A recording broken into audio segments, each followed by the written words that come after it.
Hello, I'm John Coleman, and the name of this presentation is There Is No Significant Global Warming. And I'm the guy that is just doggone sure of that. Now, you may think that I'm just a paid-off shill, big oil, or something of that sort. No. They've never given me a nickel. I'm a television weathercaster with 60 years' experience, a meteorologist. I was the first weatherman on Good Morning America. I'm the man who founded the Weather Channel, and this is my accomplishment. Broadcast Meteorologist of the Year from the American Meteorological Society, of which I was a professional member for many years. I finally quit the AMS when it became very clear to me that the politics had gotten in the way of the science, and it was time to talk about something else. Now, did we have a winter or what in 2013-14? Oh man, did we ever. When I called for my brother in Ohio, his wife said he wasn't coming in from shoveling the snow to talk to some guy in California. Oh man, how could you tout global warming when it was the coldest, snowiest, bitterest winter in 30 years, which it was across the United States? And it would take a lot of gall to put out a statement, as our NOAA, the National Oceanographic and Atmospheric Agency, did, claiming that it was 2013 was the warmest year ever. I mean, it's sheer silliness. It is manipulation of the data. Now look, let's get something clear right from the beginning. I love this planet Earth. I've been a citizen of this Earth now for darn near 80 years, and it's all I got. If I thought that we, mankind, were damaging this beautiful little sphere, this blue marble on which we live, I would be terrified and give every ounce of energy I had to stop what we were doing. But I have studied the issues of so-called global warming, or now they call it climate change since the warming has stopped. I have studied the issues carefully and completely as a good scientist can, and reached an absolute firm conclusion that there is no global warming. Now this Earth, it's spinning around the sun at 17,000 miles per hour. It is traveling with the sun in our little spiral off the Milky Way galaxy at over 100,000 miles an hour. And that galaxy is flying out in the universe as the Big Bang continues to expand the universe. And we are all traveling very, very fast. And what a ride.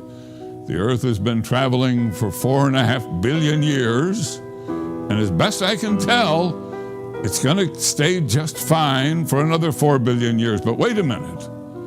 During that period, we have had ice ages, and we have had interglacial periods, and we're going to continue to have those natural variations in climate. But man-made climate change, I'm sure it's not going to happen. That's why I sent out this tweet today. This tweet went out to Al Gore. It went out to the Intergovernmental Panel on Climate Change of the United Nations, to the Sierra Club, to the Democratic Party National Committee. And what it said is, where is your so-called global warming? Because if you chart the temperatures, you can go back into the 70s and come up to today, and there's almost no warming. I mean, less than 1 degree warming since 1978, and absolutely no warming since 1998. What kind of deal is that? Well, I'll tell you what kind of deal it is. It's the kind of deal that's full of silliness if you're promoting climate change and global warming. We are in one of the most stable and beautiful periods of Earth's climate you could hope for. And look at the stark contrast between the spaghetti of the many models of atmospheric warming created by various people who have gotten tens of millions of dollars of federal grant money and worked for the Intergovernmental Panel on Climate Change, and there's the average of all their models. And then here's the real temperatures as measured both on Earth and with our satellites. And folks, it's just not happening. That's why I posted on Facebook this memo today to the scientists and organizations that take that $4.7 billion a year of tax money to continue your so-called global warming research, and I say to them, it's bad science. Ladies and gentlemen, please cease and desist the global warming and climate change scare campaign. It's harmful to the continued advancement of our civilization. The government actions to counter so-called carbon pollution have already raised the cost of fuel, electricity, and food by an average of $1,000 a year for the average American family of four. And the $4.7 billion of our tax money a year being issued to you and your organizations is funding a wide range of meaningless studies based on this bad science that says that carbon dioxide radiative forcing is causing warming. That money could be productively spent on energy research, including graphene and thorium and other new energy sources.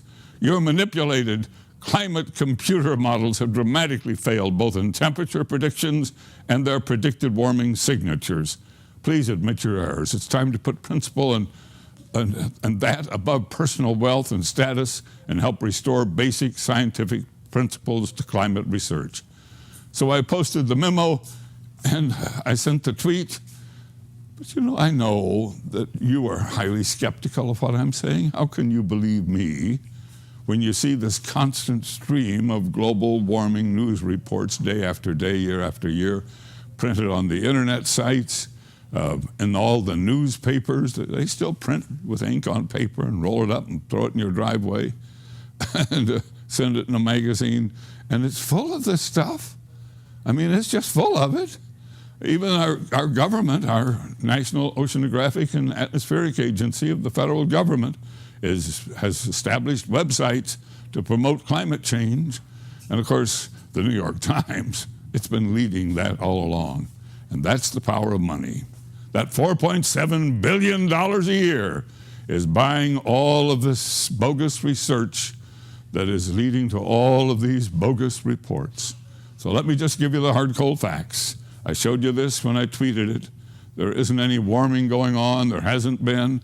Nothing significant is happening.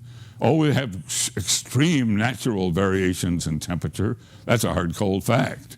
But this recent warming, it's no different than the warming that has occurred many times before naturally.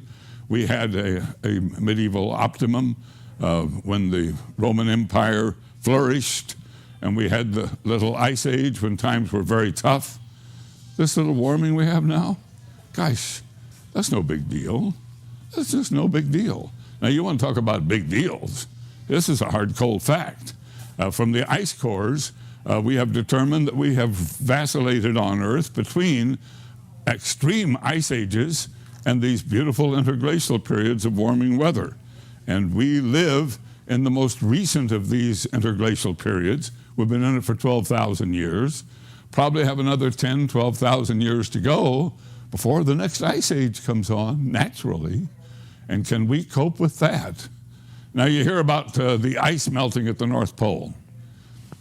What ice melted at the North Pole? Well, it got pretty low in 2007, but this is the last bunch of years since we've had satellite observation.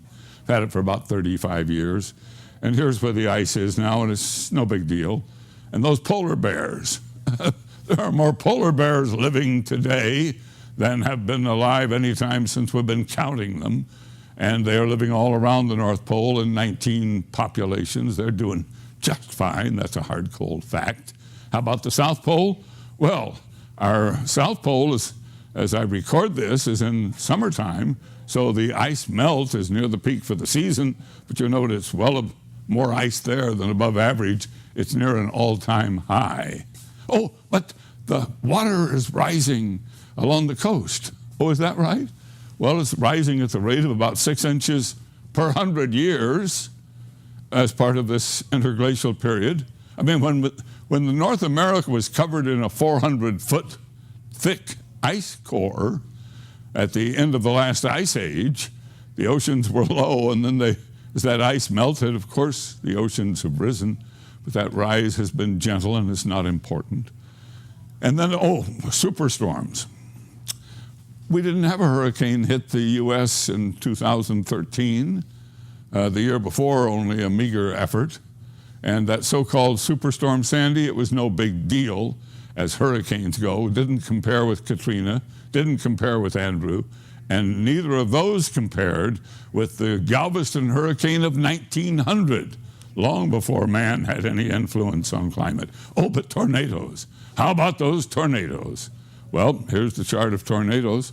Strong tornadoes have been diminishing. I mean, we now have so many good radars, and everybody's taking pictures with their phone. We see every tornado, it seems, that forms. But folks, there are fewer and less strong. Oh, and drought. Well, we had a big drought in Texas. It vanished. Now we have a big drought in California, getting a lot of publicity. If you look at the records, California falls into drought about once every 11, 12 years. And then we get an El Nino, and California gets the rain, comes out of the drought.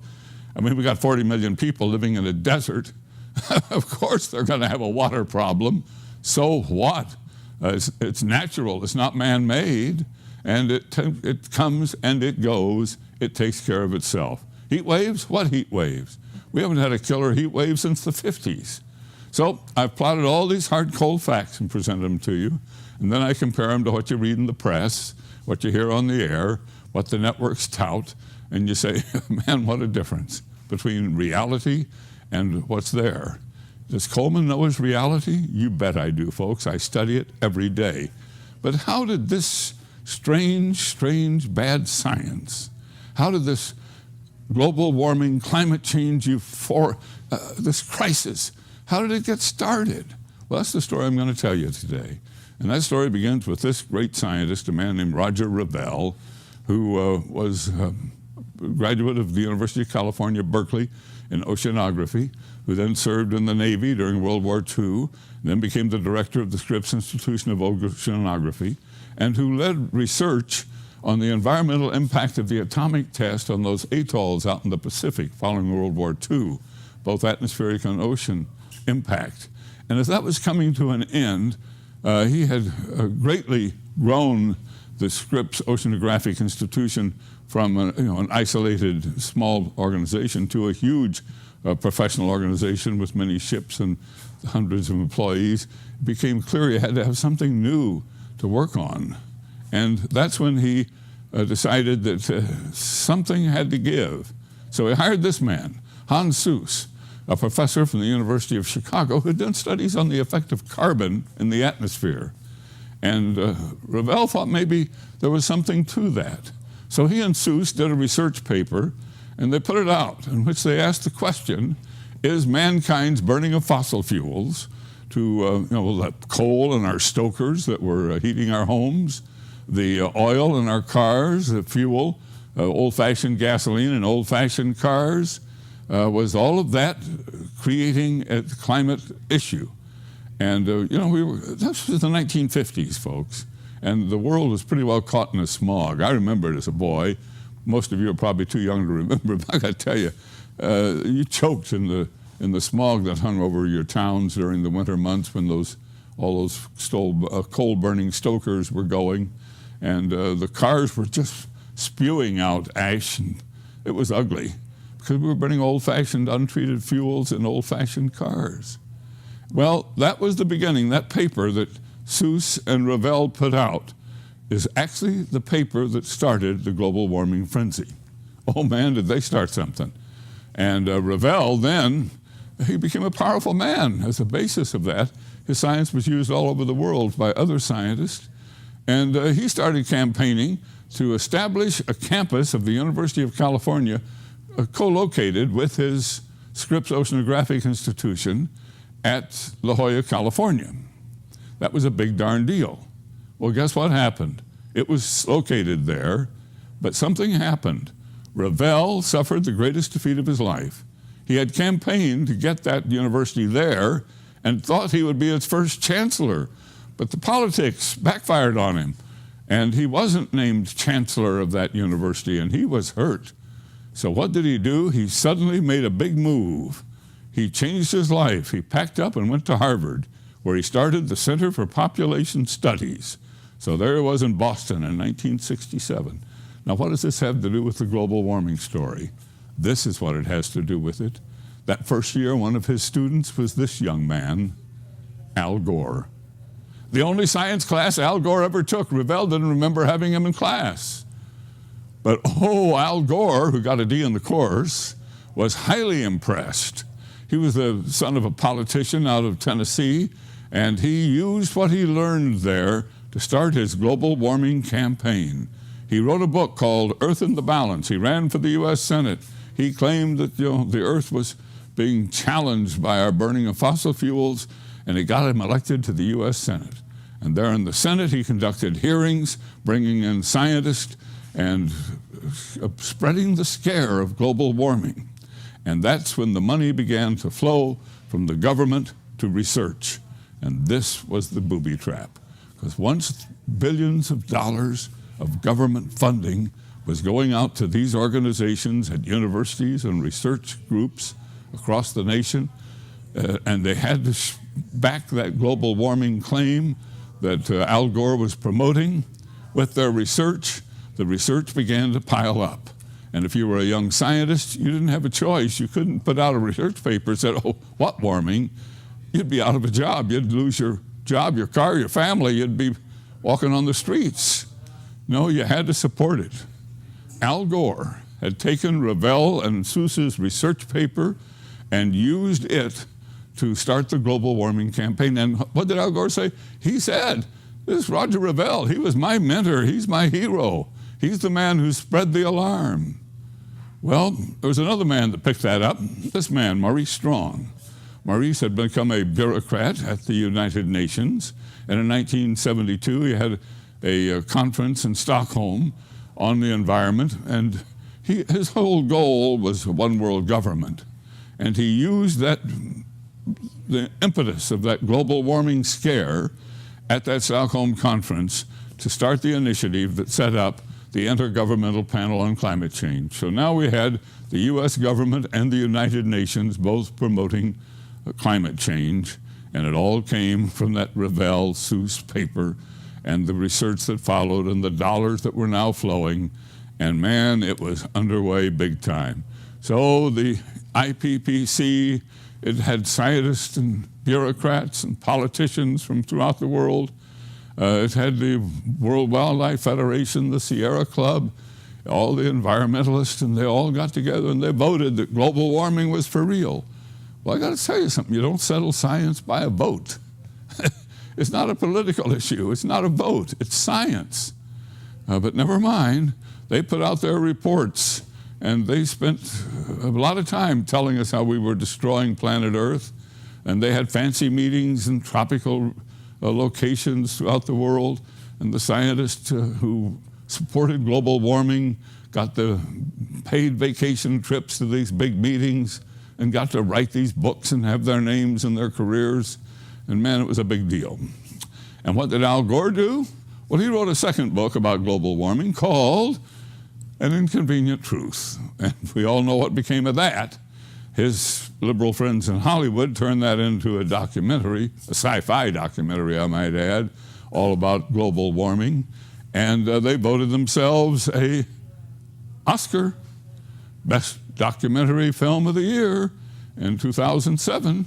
And then they turned around, and Al Gore stood by the IPCC president, and they got the Nobel Peace Prize, all for scaring us about global warming. So Gore's movie, An Inconvenient Truth, became an absolute mainstay in American schools. How many times did you see it when you were going to school? Over and over and over again. And the global warming frenzy had truly reached its peak when all of that happened. Well, what happened with this man, Roger Revell, who had started it all, the great scientist? Well, he had kind of lost interest in this population study center at Harvard and missed San Diego, I guess, and the beautiful Southern California climate. And he swallowed hard for his defeat there, and he came back to the University of California, San Diego as a professor. And there he wrote these letters, and I want you to look at them. The first one goes from his desk to U.S. Congressman Tim Wirth. Quote, "We should be careful not to arouse too much alarm about the rate and amount of warming before it comes clearer." And he wrote another letter here to Congressman Tim Bates. "Most scientists familiar with the subject are not yet willing to bet the climate this year is the result of greenhouse warming. As you very well know, climate is highly variable year to year. The causes of these variations are not at all well understood. My own personal belief is that we should wait another 10 to 20 years to really be convinced that the greenhouse is going to be important for human beings in both positive and negative ways. So there it was. The man who had started the global warming campaign had put up the flag of warning. Hey folks, this may not be for real. Caution, caution. Well, he even wrote an article that was published in a new science magazine called Cosmos. And he teamed with a professor, Fred Singer, to write that article. And that article was called What to Do About Greenhouse Warming, Look Before You Leap. And the article concluded, and I quote, "The scientific basis for a greenhouse warming is too uncertain to justify drastic action at this time." Wow. The man who had started it? Well, how did Al Gore react to that? Well, he said, "I've made up my mind. Revell is now senile. Pay no attention to that. The debate is over." And you've been hearing that now for 20 years. Al Gore won't debate anybody, and he claims it's for real. Well, we lost Roger Revell. The fight had to go on without him. He passed away of a heart attack in 1991. And after he died, his family joined with the people at Scripps to make him the father of global warming. They rejected his denialism, and so did the UNIPCC. But Dr. Singer, he was made to be the scapegoat for it all. They said he had caused it. Well, I finally was able to interview Dr. Singer about this controversy. He joins us live from Washington, D.C. Dr. Singer, what was Roger Revell's view of carbon dioxide as a greenhouse gas when you co-authored that Cosmos article back in 1990? He was very relaxed about it. He basically looked at this as a grand geophysical experiment. After he and his collaborators like David Keeling found that CO2 was in fact increasing in the atmosphere, he and his colleagues were wondering if it would have any impact on climate. He wasn't about to make any judgment on the matter until the data were in. Of course, at that time, by 1990, we had about more than 10 years worth of satellite data, and the satellites didn't show any appreciable warming. And this is what actually set off my own thinking on the matter. I wondered what was going on. After all, carbon dioxide is a greenhouse gas. It's increasing. There's no question about that. Where is the warming? Well, it turns out that the atmosphere is much more complicated than the climate models believe, and the warming is offset probably by a kind of negative feedback that comes from clouds and water vapor in the atmosphere. Well, are you saying that back in 1990 that Revell was somewhat regretful of the excitement that he had caused about global warming? Revell, at that time, had written some letters to his congressman and also to Senator Worth, telling him to calm down, not get excited about it, but wait and see what would happen to the climate. In other words, he was telling him, don't assume that things are going to warm up just because the models say so. Revell actually was very skeptical of climate models, much more so than I was. I was always more optimistic, hoping that they would improve enough so that they could really simulate what's going on in the atmosphere. Revell had not much faith in models. Well, since that time, many people have said that you were the one who manipulated Revell, that you kind of calmed him down or changed his feelings in the way you put that article together, that Gore said he was a senile old man when you co-authored that paper, and that therefore you took your position on CO2 and more or less assigned it to Revell, and they put a lot of blame on you. Well, that's absolutely untrue. First of all, if you knew Revell, you would know that he was sharp to the very, very end. and you could not change his mind. I mean, he knew what he was doing all the time. And furthermore, we have written proof. We have the letters he wrote to his congressman and to his senator. We also have an interview in Omni magazine. So there's plenty of evidence to show that he was quite independent-minded and that he didn't believe in global warming until the data would show him a warming. And by 1990, they really weren't. That is, the satellite data were not showing a warming. Did you and Revell talk about Gore at all? Actually, no, we never did, come to think of it. We only discussed the science. Revell's politics was very different from mine. He was, I think, a supporter of Gore. He was a liberal Democrat by inclination, and I think in every other way. But when it came to science, we completely agreed. Interview that I had with Dr. Singer. Now, he's not the only scientist, please understand this, who questions this global warming frenzy, this climate change scare. In fact, there are 9,000 PhDs that have signed a petition denying that CO2 is causing global warming. There's 31,000 scientists in total who have signed that petition. There is a whole organization of them. A huge group from NASA recently wrote to the United Nations and to the U.S. Congress saying, please stop the global warming scare. There is a strong movement opposed to global warming.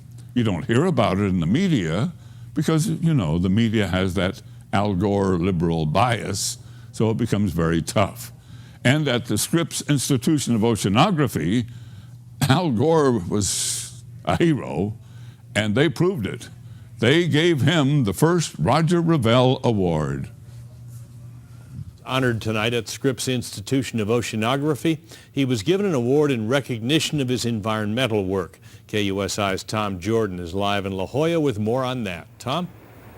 Paul, Al Gore was the first ever recipient of the Roger Revell Prize here at Scripps Institution of Oceanography, honored tonight for his work in environmental preservation. A rousing welcome for a man continuing his campaign on environmental awareness and protection.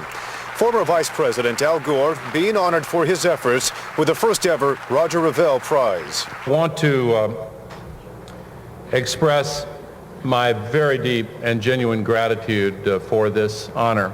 The award presented at this dinner marking the 100th birthday of the late Roger Revell, who headed Scripps Institution of Oceanography from 1950 to 1964. Gore studied under Revell at Harvard University in the 1960s and credits him for igniting his passion on the environment. As a former student, still a student, trying to learn, but still inspired by a great teacher who was a great scientist and a great man. Roger Revell's work back in the 1960s was at the time considered revolutionary. Today, many scientists consider that work almost prophetic. And at that time, they wrote a short report, and we were told it was a very short report, saying that climate change is becoming an issue, the Earth is heating up, and therefore something needs to be done about that. Al Gore says he was deeply moved by Revell's early work. He now considered at the forefront of the global warming movement. A Nobel Peace Prize winner, an Oscar-winning documentarian, all from his work on the environment. Now he adds a new distinguished and personal honor to that list. I am deeply, deeply grateful. And tonight's celebration was part of 3 days of celebrating the life of Roger Revell. Roger Revell would have been 100 years old tomorrow. We are live in La Jolla. I'm Tom Jordan, KUSI News. Thanks, Tom. John Coleman believes there is no significant man-made global warming, and he travels the nation speaking on the topic. John has some insights now on Roger Revell's scientific research and the effect that it had on Al Gore. John? Well, Revell was a powerful man, a noteworthy scientist, and a significant force here in San Diego in the 1950s. There's no doubt that he's largely responsible for the high status of the Scripps Institute of Oceanography in its field, and for locating the University of California, San Diego, UCSD, at La Jolla. While serving as director of Scripps, Revell and one of his researchers wrote the first modern scientific paper that linked carbon dioxide released in the air from the burning of fossil fuels and the greenhouse effect and the warming of temperatures. Well, this triggered an avalanche of research that eventually became the impetus behind the United Nations Intergovernmental Panel on Climate Change and the entire global warming movement. In the 1960s, Revell moved to Harvard to establish a Center for Population Studies. This is where Professor Revell encountered student Albert Gore. He involved Gore and his classmates in the tabulating of data from a carbon dioxide study. Gore was so impressed, he wrote about it in his 1992 book, Earth in the Balance. That became the story for the movie An Inconvenient Truth, the Oscar and the Nobel Peace Prize, and some people say $100 million all came from that. There is no doubt Roger Revell had a major impact on Vice President Gore's life. But there's a twist. In 1988, Roger Revell was having second thoughts about whether carbon dioxide was a significant greenhouse gas. He wrote letters to 2 congressmen about it. And in 1991, he co-authored a report for the new science magazine Cosmos, in which he expressed his strong doubts about global warming and urged more research before any remedial action was taken. At that point, Mr. Gore pronounced Revell senile and refused to debate global warming. He continues to refuse to debate. Many offers of thousands of dollars have been made for debate. He refuses. Today, Gore sequestered the media at this event, and he set forth rules: no questions, no interviews. I have learned that in 1991, Roger Revell made what was his final speech at the high-powered, very private summer enclave of powerful men and politicians at the Bohemian Grove in Northern California. There he apologized for his research, for sending so many people in the wrong direction on global warming, and he worried about the political fallout from the UN IPCC and Al Gore. A man named Don Michael Schmedman, who lives in the San Francisco area, was there that day, and he remembers the Revell speech very well. He has told me about it in some detail. So think of the irony. Today, Al Gore received the first Roger Revell Award, honoring the man who sent him on his global warming campaign. But Revell had realized that it was a false alarm and that the science was flawed before he died. Revell died of a heart attack in 1991. It would be interesting to know that if he had lived, would he be approving of the award that was given tonight? Or perhaps would he be joining me at the International Conference of Global Warming Skeptics in New York next week? If you want to read the article on global warming that I have written, you can go to KUSI.com, click on Coleman's Corner. John, this is really interesting. We haven't heard this information at all before. Well, I've done a lot of digging over the last year to find all of this. And it really fascinated me when I stumbled across the Bohemian Grove speech. It's not documented anywhere. This is the first time your orbits have crossed, you and Al Gore. You're both in the same city for 24 hours, and we couldn't get the two of you to meet. Well, no, Mr. Gore, of course, was a former vice president. He's a man who got 52 million votes for president, served very honorably as a politician. I think he would have little regard for me. But you'd like to debate him, wouldn't you? Well, sure, I'd love to debate him, but you understand, this isn't political. I'm a journalist and a meteorologist. My interest is strictly in the science. Thank you, John. Thanks. So that's the report. And I'm sure you're wondering, why haven't I heard all of this before? Why isn't the media full of it?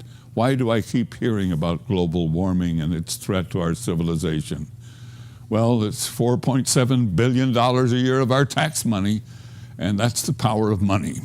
Now, everything I've had in this report is posted, including the complete interview with Dr. Singer. You only saw part of that interview. That complete interview and a lot of other material is posted on my Coleman's Corner website at KUSI.com, Coleman's Corner. Now, I would be delighted to have you look there. I'm also a regular reader of a site called What's Up With That, where my friend Anthony Watts hosts any number of skeptical papers on global warming. The research flows there on a daily basis. Now, what's going to defeat this global warming scare? I don't think it's like it's like David and Goliath. I don't think we can defeat $4.7 billion, the Democrat Party, the United Nations, and the Sierra Club and the Wildlife Federation and all of them.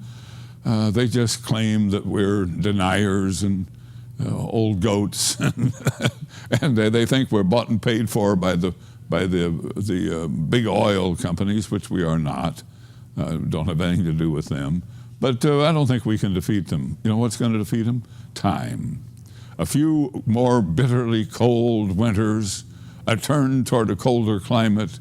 When the global warming fails to materialize in time, people will begin to believe. And I have noted that a recent Gallup poll shows that more and more people are saying global warming, that's not the big deal.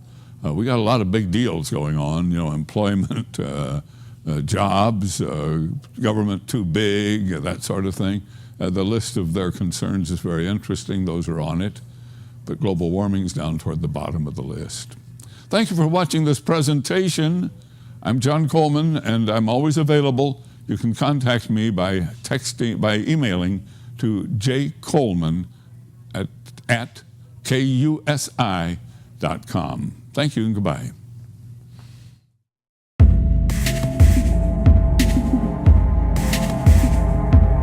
Mm-hmm.